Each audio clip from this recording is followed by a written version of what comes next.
25 लाख रुपयांची मदत देण्याचं आश्वासन पोकळ. समृद्धी महामार्ग भीषण अपघात. 20 महिन्यानंतरही न्यायाच्या प्रतीक्षेत पीडित कुटुंबे. समृद्धी महामार्गावर घटनास्थळी आक्रोश. 1 जुलै 2023 रोजी समृद्धी महामार्ग झालेल्या विदर्भ ट्रॅव्हल्सच्या भीषण अपघाताच्या जखमा अजूनही ताज्या आहेत. या दुर्घटनेला 20 महिने उलटूनही शासनानं दिलेली आश्वासने पूर्ण न केल्यानं पीडित कुटुंब न्यायाच्या प्रतीक्षेत आहेत. मृतांच्या नातेवाईकांनी चंद्रशेखर मडावी यांच्या नेतृत्वाखाली 7 मार्च 2025 रोजी सिंदखेड राजा हद्दीतील समृद्धी महामार्गावरील घटनास्थळी एकत्र येत मृतकांना श्रद्धांजली वाहिली व शासनाचा निषेध नोंदवला. या अपघातात 25 निष्पाप जीव होरपळून खाक झाले होते. मृताच्या नातेवाईकांना 25 लाख रुपयांची मदत देण्याचं आश्वासन असंख्य प्रसार माध्यमांपुढे शासनानं दिलं होतं, मात्र आज तागायत त्याची पूर्तता झालेली नाही. तसेच अपघाताच्या चौकशीसाठी नेमलेल्या समितीचा अहवालही अद्याप गुलदस्त्यात आहे. दोषींवर कारवाई करण्यासाठी शासन टाळाटाळ करत असल्याचा आरोप मृताच्या नातेवाईकांनी केला आहे. न्यायासाठी पीडित कुटुंब गेल्या 20 महिन्यांपासून संघर्ष करत आहे. वर्धा जिल्हाधिकारी कार्यालयासमोर 104 दिवस साखळी उपोषण केले. नागपूर इथंही आंदोलन केलं, मात्र शासनानं दखल न घेतल्यानं अखेर पीडित कुटुंबे सिंदखेड राजा इथं समृद्धी महामार्गावर घटनास्थळी एकत्र आली. पोलीस ठाण्यात जळालेल्या अवस्थेत असलेली विदर्भ ट्रॅव्हल्स पाहून मृताच्या नातेवाईकांचा आक्रोश अनावर झाला. या अपघातात कुटुंबातील कर्ते तरुण तरुणी गमावल्यानं अनेक कुटुंब निराधार झाली. शासनानं तातडीनं विशेष बाब अंतर्गत आर्थिक मदत देऊन दोषींवर कठोर कारवाई करावी अशी मागणी पीडितांनी केली आहे.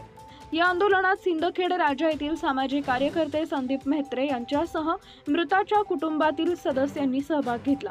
आंदोलनात नीलिमा खोडे, वंदना बुधबावरे, प्रिया जानवे, नीलू तायडे, कल्पना गुप्ता, सीमा गोठे, गुंफा राऊत, कांचन पंधरे, योगिता खेलकर, संजय गुप्ता, दिनकर खेलकर, देवदास अगडे, शंकर गोठे, अजय जानवे, हर्षद पोते, अनिल पोखरे, परिणीत वनकर, ऋषी सासरे, ऋतिक गुप्ता यांचा समावेश होता.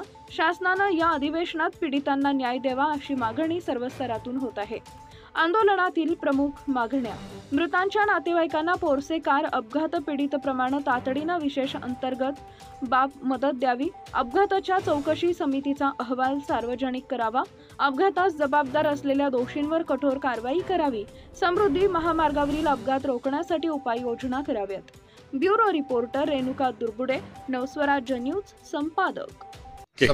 समृद्धी महामार्गावर सिंदखेड राजा पोलीस स्टेशनच्या हद्दीमध्ये 1 जुलै 2023ला जो अपघात झाला होता विदर्भ ट्रॅव्हल्सचा, त्या अपघातामध्ये जे 25 लोक मृत पावले होते, त्या मृतकांच्या परिवारांनी वर्धामध्ये, नागपूरमध्ये आंदोलनाच्या माध्यमातून त्यावेळेस जे शासनाने घोषणा केली होती त्या घोषणेची पूर्तता न केल्यामुळं आज सिंदखेड राजाच्या हद्दीमध्ये समृद्धी महामार्गावर या पूर्ण पीडित परिवारांनी आंदोलन केले.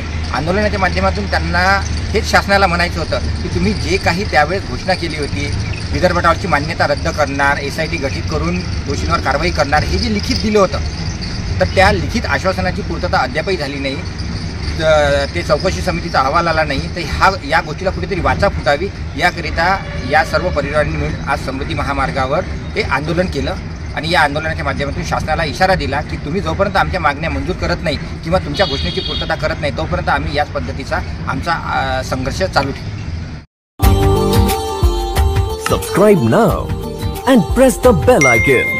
Never miss an update.